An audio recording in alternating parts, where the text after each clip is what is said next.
welcome to Stress Less Radio, where it's all about stressing less and living more. I'm your host, Jayjay Frederickson. Hello and welcome. I thank you so much for taking some time out of your day to listen to Stress Less Radio, and as always, I hope that I can serve you in some way.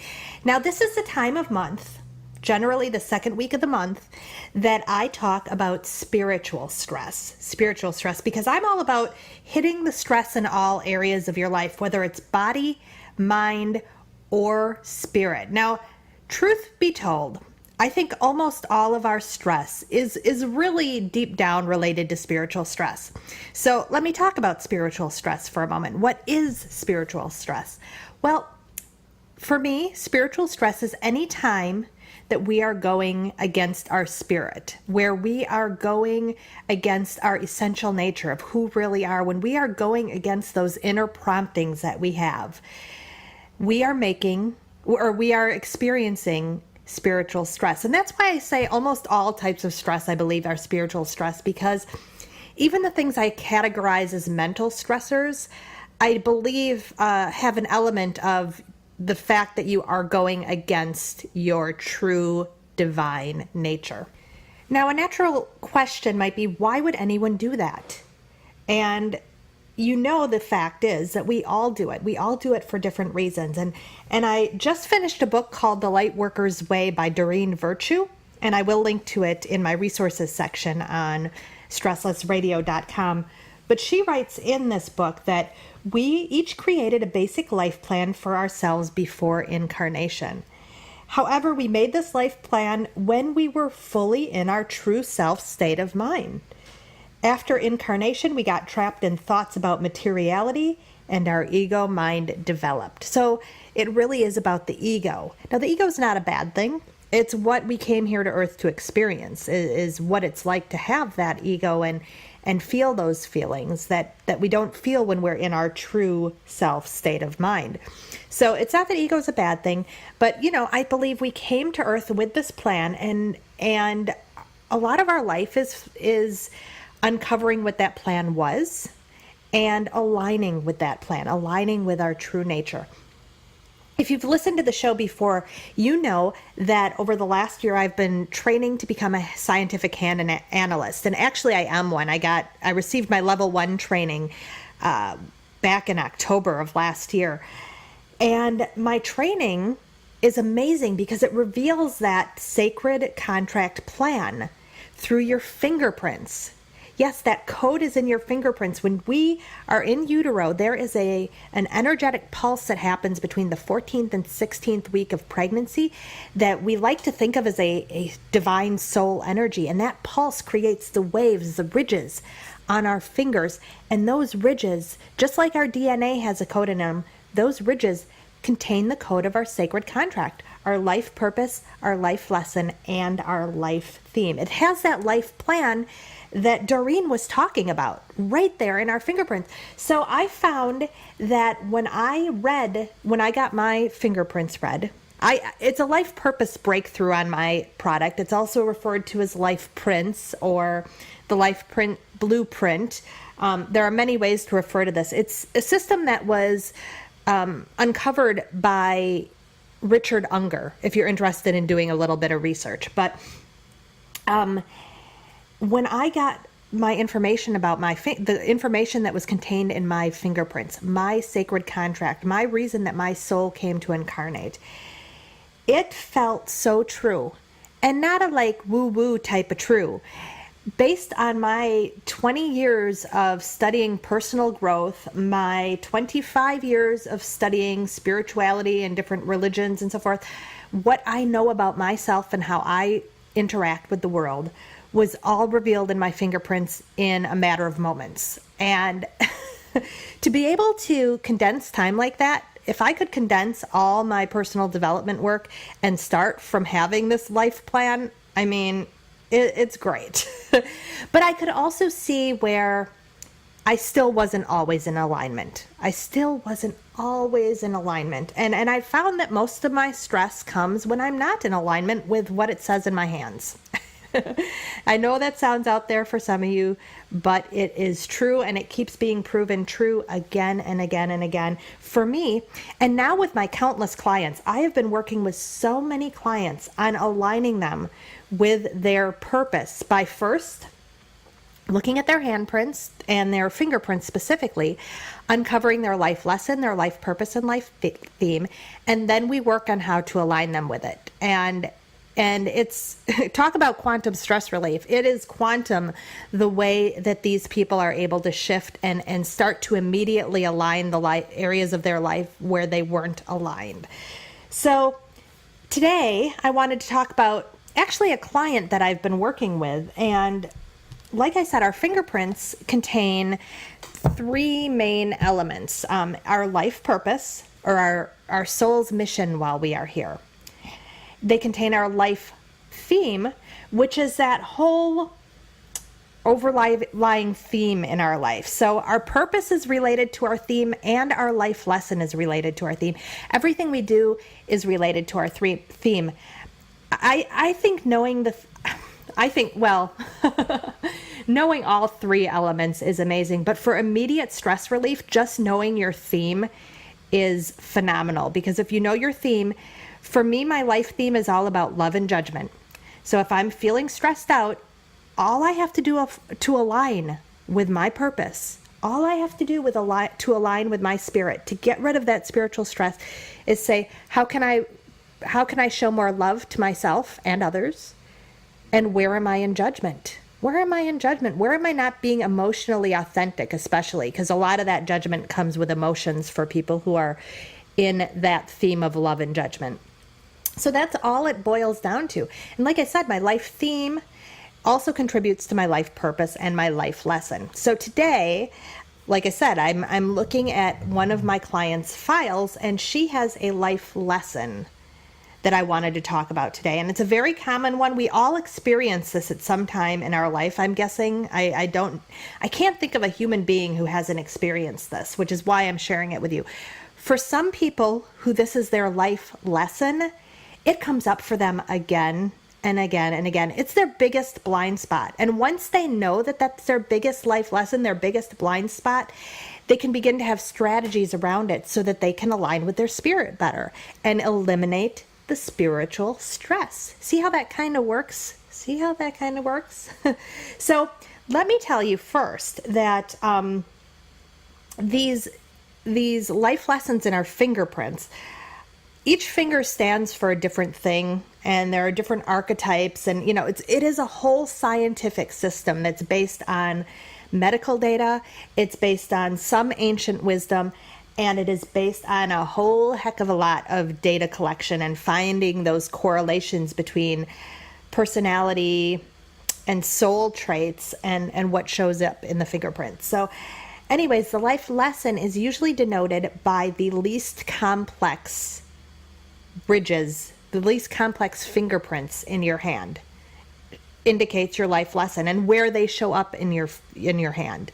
Again, can't get into big details about that, but we're looking for your least complex fingerprints when we're looking for life lesson. And this is a common archetype, okay? It's a common archetype for people who have their least complex fingerprints. I'm pulling up her chart. On, I believe, I just want to make sure I get this right. Yes, it's on the middle finger and the little finger, the pinky. Okay, the middle finger and the little finger is where this is located. And I'm not going to get into left, right now. We're just going to say middle finger and pinky. And this archetype life lesson is called not feeling worthy of love. Not feeling worthy of love. Now let's think about how our divine nature, our true divine nature, our essential nature is love, right? We are connected to the source of love. We are surrounded by love. That is who we truly are. Everything is love. So when we're not feeling worthy of love, when we're separated from love or feel ourselves as being separated from love, That's the ego's work. That's not the work of the spirit. That's the ego at play, telling us that we are not connected to love at all times, and that we aren't even worthy of love. Because think about this too. Being sons and daughters of God, having the divine nature, however you want to put this, being baby gods and goddesses, any tradition you look at, just about it tells of our divine nature.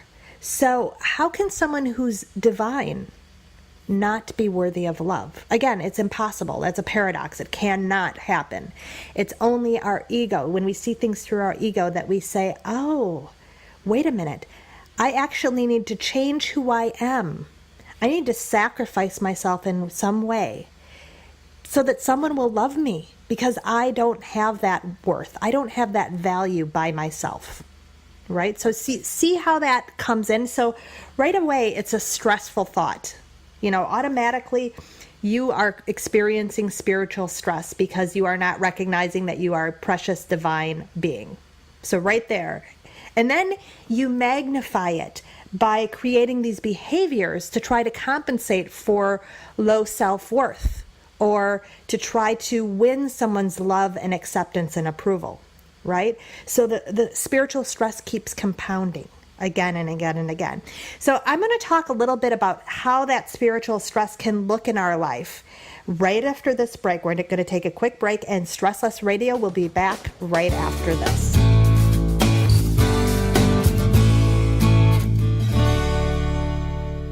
Hi, it's Jayjay the Life Coach, and I'm here to tell you about my fabulous new training program, the Sweet Life Jumpstart. If you've ever bumped up against the same issue again and again and again, whether it's money, whether it's relationships issues, whether it's lack of trust, whatever it might be that you keep bumping up against again and again, I'm betting it has to do with your life theme. And I've got a fabulous training program online. You can study at your own pace, and it's going to teach you your life theme and help you turn that life theme from a power suck to a power up. So check out my website, jayjaythelifecoach.com, and click on the tab for the Sweet Life Jumpstart and start having a sweeter, more spectacular life today.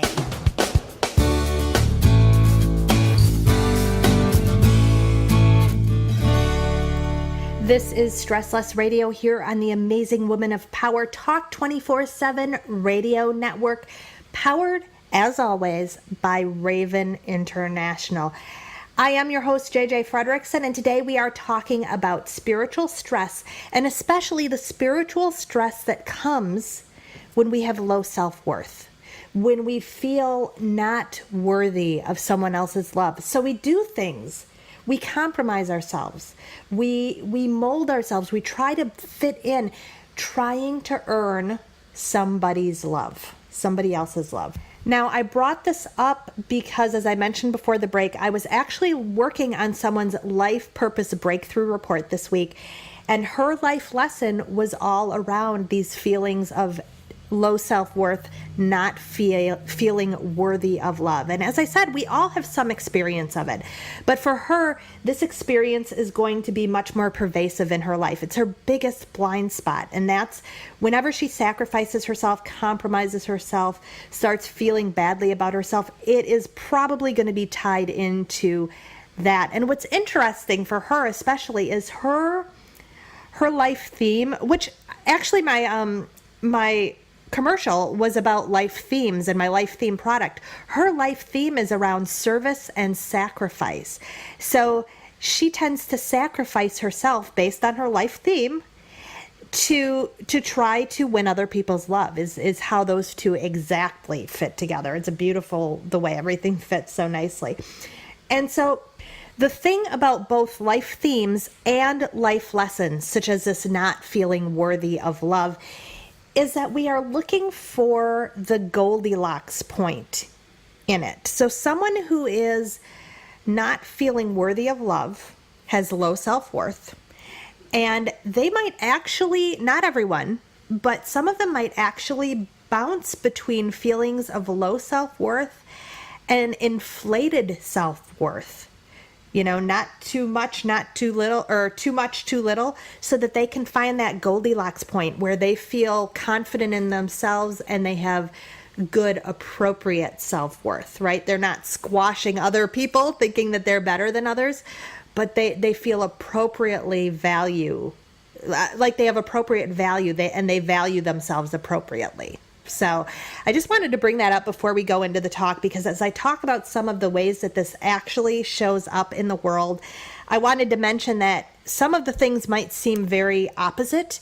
And that's the reason, is because someone who's working with this life lesson is looking for that perfect point for them, and realize that that is a unique personal point of reference. Your Goldilocks point might be somewhere completely different on that spectrum. Whatever, based on your life theme and your life purpose, or, whatever. So let's talk then a little bit about what happens in the spiritual stress and the continued stress that happens, because we talked about how it magnifies and grows when we have low self-worth, when we try to do things for love and acceptance because we don't think we deserve it. Well, one of the first indicators is something I've sort of been referring to, and that is that you tend to lose yourself in others. You might lose yourself. So if you're experiencing this spiritual stress, this low self-worth, you might find that you're over apologizing for things, constantly saying, "Oh, I'm sorry." And if this isn't you, I'm guessing you probably know someone who tends to apologize for everything. I think we've almost all had some experience with that in their life. I'm sorry. They're taking the blame for everything. Another thing is that you might actually allow others to treat you poorly, right? You have low self-worth, so you just don't see that you should be treated any better. And I think this is an extreme example, so understand this isn't the way it shows up in most people's lives. But I think the extreme example is the woman who's being abused and stays with the abuser because there's some part of her that doesn't think she can get any better, right? She can't have better. This is the only form of love she can get, is this abusive sort of love, and so she'll put up with it.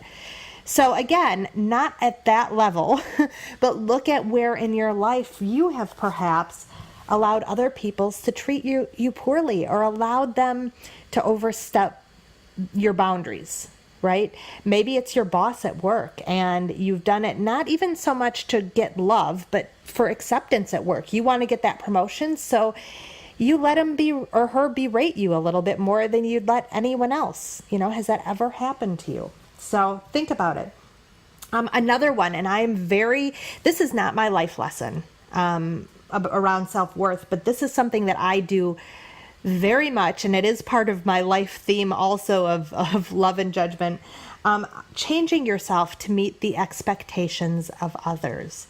Changing yourself to meet the expectations for others. So I love this example. My husband does not like leggings. He just doesn't like the way they look on anyone. He just doesn't like them.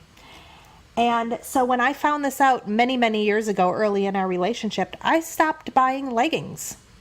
I had changed, and I like them, by the way. I love a long tunic and leggings. I love it. So I had changed my sense of fashion and what I like to meet his likes, right? I did that. And really, it was about earning his love and acceptance. Even though this is not my life lesson, that's an example of, I want him to love me and accept me, so I'm not going to wear leggings. Because, and again, this is an extreme thought, taking it to the extreme. If I wear something and he doesn't think I'm beautiful, he won't like me anymore, right? Yeah, it's a little far-fetched when you look at it that way. Another thing very common, especially for women, is agreeing to do things for others that you don't want to do so that you can avoid feelings of guilt for not doing them, right? In other words, you're saying yes when you really want to say no. You do not want to volunteer for the school PTA, and you do it anyways so that you don't feel guilty about it, right? Right? You want to be accepted by the other parents. You don't want them to think you're a deadbeat, so you say yes. Okay. So there are some examples where it's actually tied to spiritual stress. You are not in alignment with your spirit if you are doing those things. So what are some things that you can do to align with your spirit, to get rid of that stress? Well, if you're an over apologizer, you might want to define what being accountable actually means, right? You might want to sit down and say, okay, what am I actually accountable or responsible for? And start making sure that you're only apologizing if you're truly accountable or responsible for that. You're not accountable for your friend being late to work, so don't apologize for it. Or you might be accountable for the fact you spilled your latte on your friend's new coat. You did that, but it was a mistake. It was an honest mistake. So apologize once and then let it go. You don't have, or you might even pay the dry cleaning bill, but you're not going to sit there and flagellate yourself internally forever because you ruined her new coat, right? It was a mistake. So apologize appropriately based on what you truly are accountable for or responsible for. So how about knowing if you've been treated poorly? A great way is to start getting acquainted with the feelings in your body. Really go within and recognize that when you're treated poorly, what's happening in your body, so that can act as a cue or a guide to you. So you begin to notice when a boundary is being broken. Maybe you get tension in your jaw, or maybe your stomach starts to hurt. What is it in your body that indicates that you're being treated poorly? And then analyze, are you willing to have a conversation with that person that this is not an acceptable behavior for you, and that you still might love them, but if they continue to do that, you're going to walk out of the room? Or if it's your boss, that your job means a lot to you, but that when she berates you, it feels like that she's berating you, and that's not making you an effective worker. You don't work well under that type of negative motivation, or however you're going to word it. Are you willing to have a conversation about it?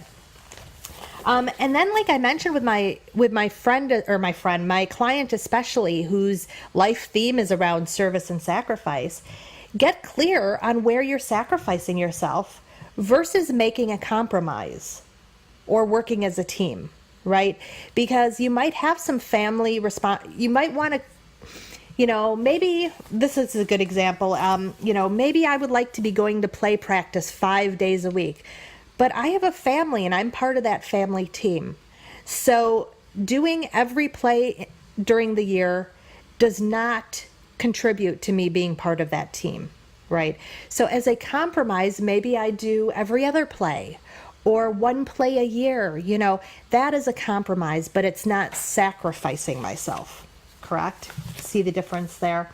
And again, it's good to check in with those physical and mental cues that let you know you're sacrificing yourself. You might want to sit down and do some journaling on what happens in your body and what your mind says, what excuses you make that allow you to sacrifice yourself.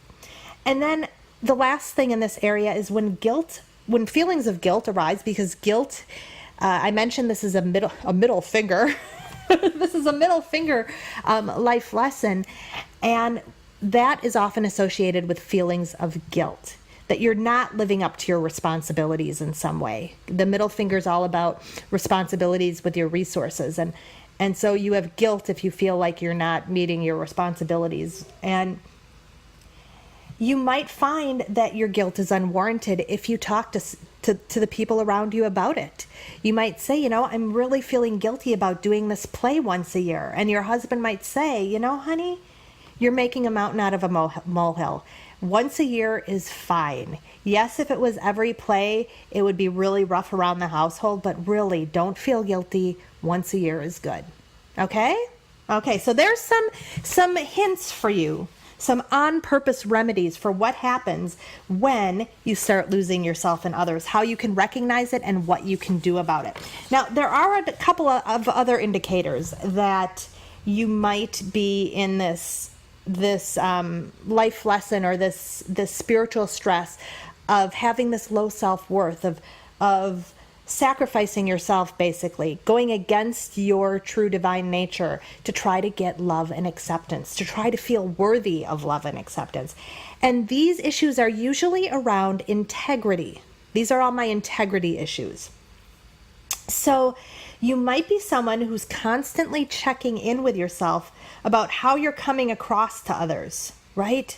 Oh, what's so-and-so going to think? Like those moms at school, what are they going to think if I'm not in the PTA? And you're running your whole life. What would my mother think if I went to college for acting instead of something more responsible, right? Would she think I was selling myself short? What would my dad say if I moved in with this guy?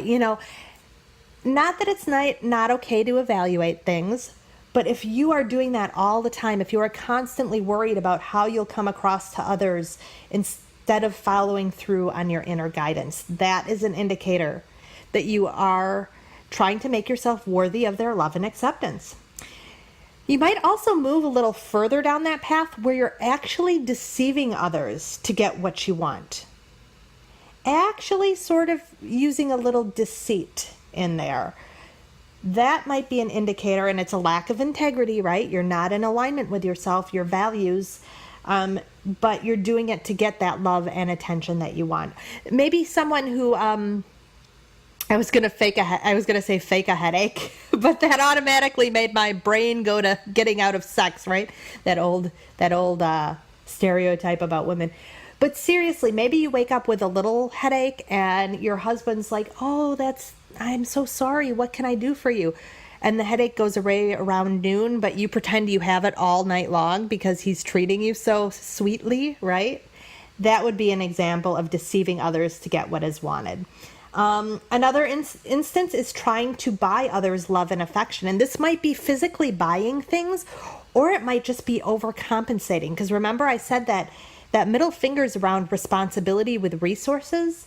So maybe you're using money, or maybe you are just devoting way too much energy and time into overcompensating for something, right? Overcompensating.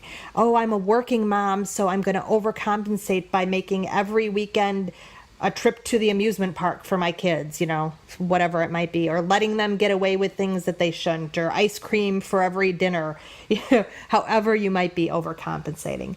Another integrity issue is similar to one I spoke to before about challenges with setting and or holding your boundaries.